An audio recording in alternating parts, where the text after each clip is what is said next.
According to police, they are some of Britain's most dangerous men, wanted for murder, kidnap, drugs and paedophile crimes. And they're all thought to be hiding on Spain's Costa Blanca, where, even in February, it's not a bad place to live. Easy to blend in here among 100,000 British expats, and a real home from home with added sunshine. Jonathan Lehman is wanted for a violent knife attack on a couple after kicking in their door and dragging them out of bed. More than 2 years on, victim David Digby still carries a permanent reminder of his ordeal. I've got obviously the scar on the cheek. I've got 2 plates in the jawbone, and I've got damage to my nerves to my eye. Obviously there's other side effects to that.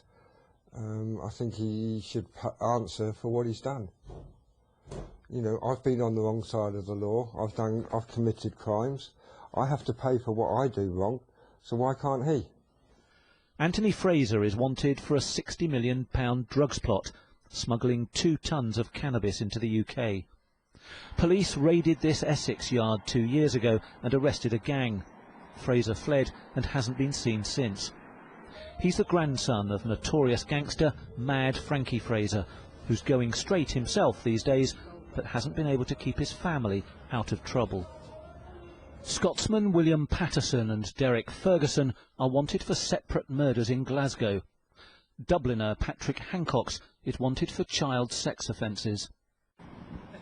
Crime Stoppers Dave Cording appealed to those close to the fugitives. I think some people are actually very close to some of the fugitives that we eventually find with the help of the police service, and maybe, you know, it's important that they know that they can give this information to us anonymously. It will not be tracked back to them.